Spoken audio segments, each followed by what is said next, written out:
Hello and welcome to Pro Trader Strategies Market Commentary for Friday, August the 28th. I'm Eric Wilkinson, and you very well may recognize me as the Wolfman from mainstream media, where I've talked about the economic data, the geopolitical environments, and how that comes in to impact the overall markets with my market analysis.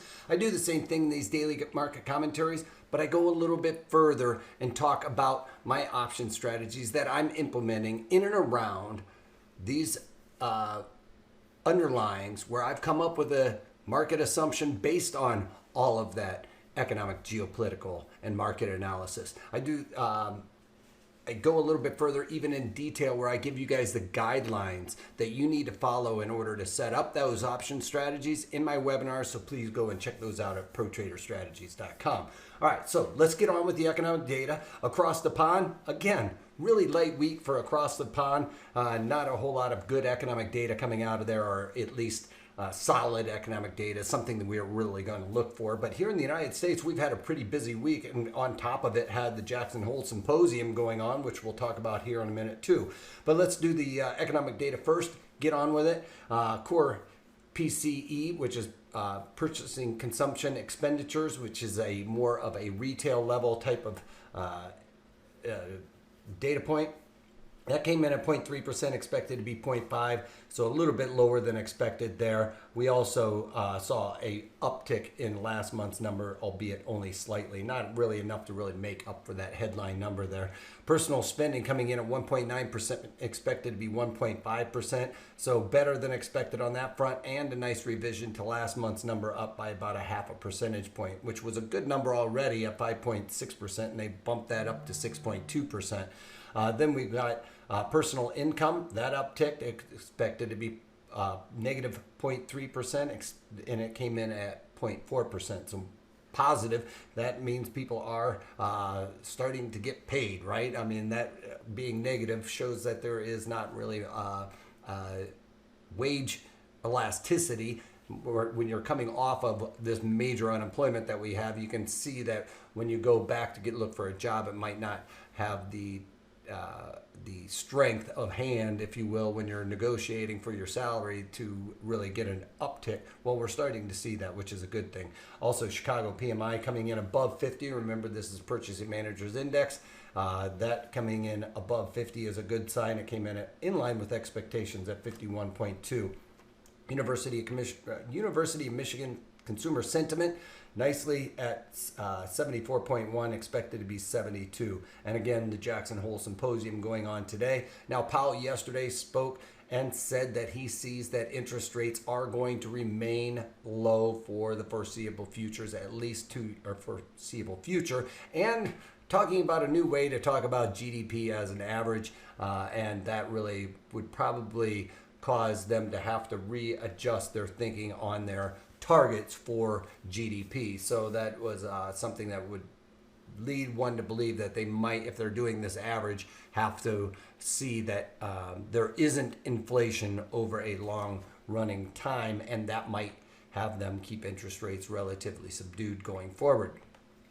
All right, so let's talk about the overall markets. We've got crude oil right in line where we've talked about. Not going to see probably a whole lot of movement there. I am seeing more people on the roads, it seems like, so people are getting out there. But remember, crude oil isn't really the main crude oil and gasoline isn't really the main driver of demand here. It really has to go into the manufacturing, and that's where we're going to see that demand. So when we start seeing manufacturing really pick up, that's where we're going to start seeing crude oil demand drive these prices higher.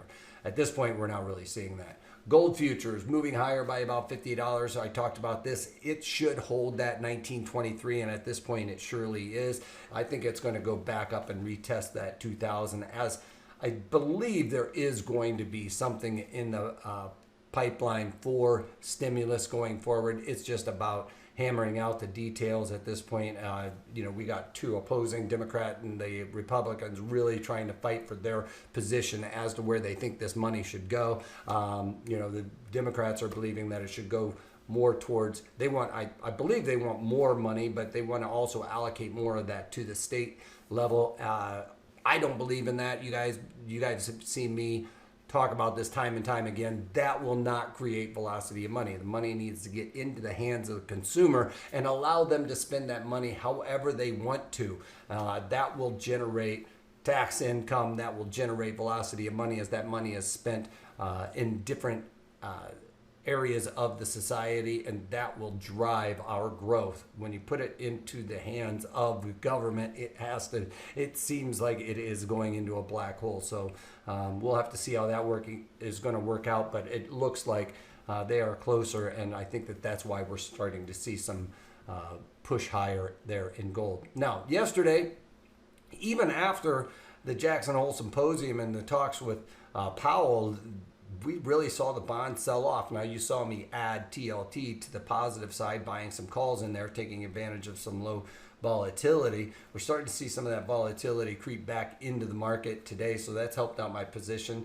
Despite the fact that we are much lower than where I initiated that trade, the trade is actually in positive on the P&L at this point. I think we're going to go back up into this area here where we've seen this major volume node, because the interest rates aren't going to go higher. And when we see the market in the bonds go down, that means interest rates are creeping higher. And at this point in time, I don't see that as a long-term feasible option at this point.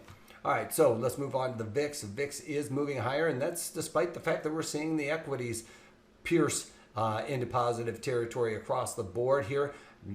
Something to note with the Dow Jones Industrial Average, it's wiped away the losses of 2020. So we are back into positive territory for 2020. Yes, it doesn't look like it necessarily here on the chart, right? But these are futures, and I'm talking about the index there. So basically erasing the losses on the index.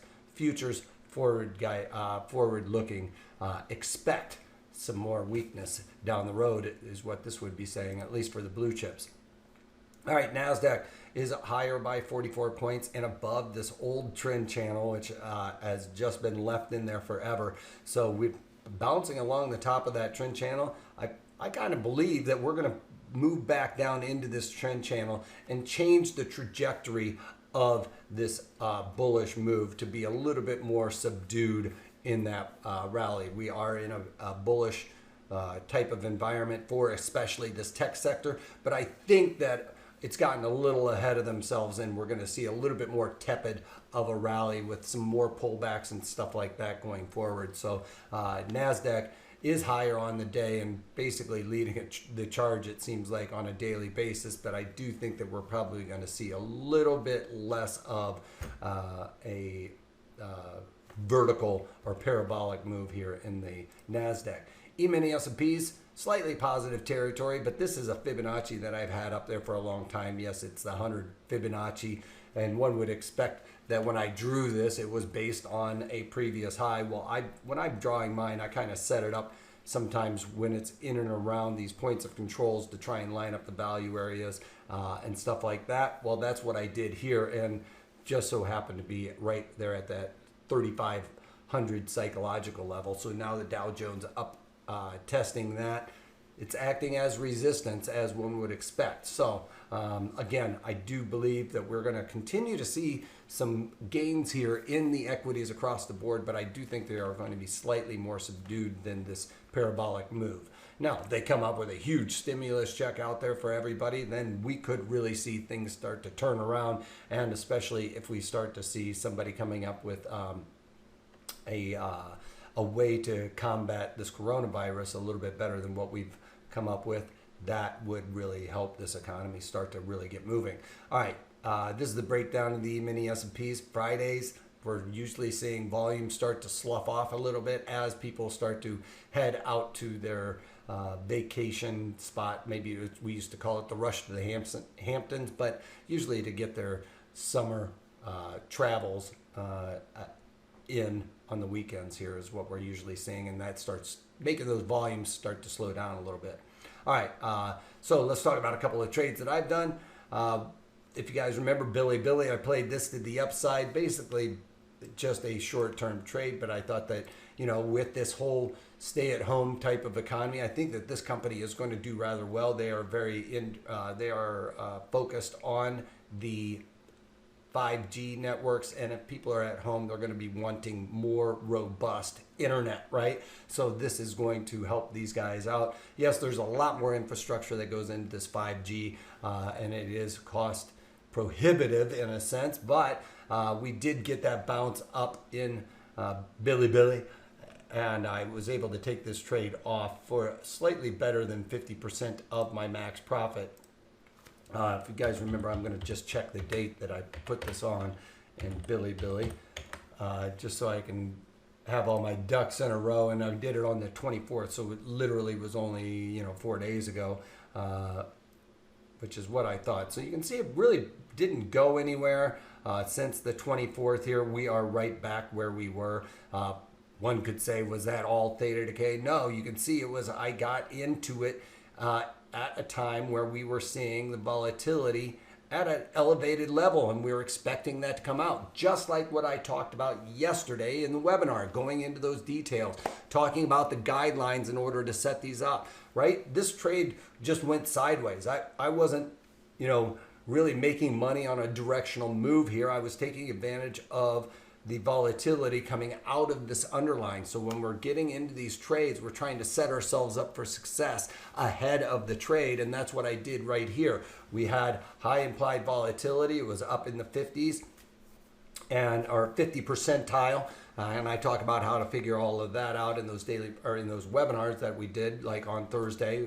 Yesterday we did one on the short call spread. Now this was for a bullish move, and I did the September, sold the 40 puts in there for $1.03, right?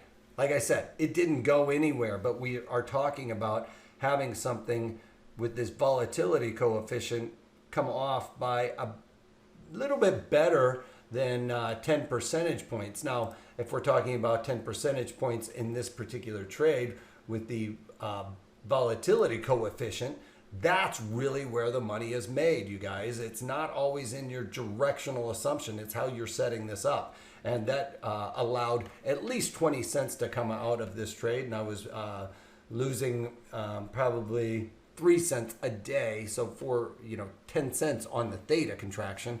So this trade's going sideways.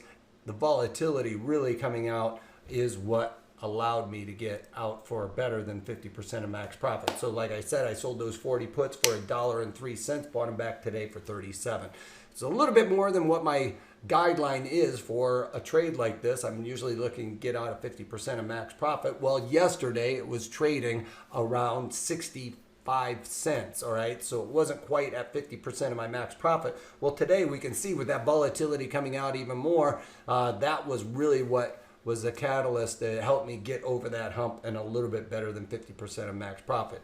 Directionality today, probably just alone volatility would have stayed the same. I probably would have gotten out at around 50 cents. But with that volatility crush, that's what made this a little bit of an icing on the cake, if you will. And that's what we talk about in these webinars, why we would set it up like this for a bullish directional assumption rather than going out in there and buying calls. As a matter of fact, had I bought those calls, I probably would have lost some money, despite the fact that I got the directional move. If it started moving in my direction, all of that volatility coming out of it would have been the thing that really impaired my profitability on the upside there for this trade. All right, so I took that trade off. I added a trade based on what we talked about in the webinar yesterday. Now, I did this based on a setup here. We've got this topping pattern, a bit of a hangman doji, and then confirmation. Yes, I finally, call Guinness, I finally waited for a confirmation of a topping pattern here. So I decided to go in and sell a call spread. Just because today's market action isn't really following through. Also want to limit my risk in case this really starts to take off. If there's any news, this is going to be news driven. And we've got high implied volatility. What do? Well, we're looking to sell some premium in that, right? And when I'm selling premium, I want a little bit shorter duration. Take advantage of that theta decay. Take advantage of the volatility collapse like we did over there in BILI. I did about the same thing here. for a bearish directional assumption, but I want to put on some limited risk in case it really gets a pop. And so in BABA, I went and sold the September 300 calls and then bought the 310 calls to define that risk. It's a $10 wide. I collected $3 on it. So right within my guidelines of the collection of credit versus the risk that I'm taking on this trade. So check it out because I will drill down on the guidelines. We're doing the roadmap. So we're going through this. We come up with a directional assumption. Mine was bearish in BABA. And now we have to decide what is the right strategy for my assumption that I have here. And that led me down the path to finding the short call spread. So check that out at protraderstrategies.com. One last thing, take a moment to go over the disclaimer. As we are an educational company, I'm not trying to you guys to jump off the cliff with me on these specific underlyings that I'm doing. What I'm trying to do is tell you or teach you guys these guidelines that I've learned over my 25 years of trading and how to streamline your process and finding the right strategy so that you can set yourself up for success at the onset. All right, so that's all I got for you guys. Hope you have a great weekend. And if you can't take that, take it easy.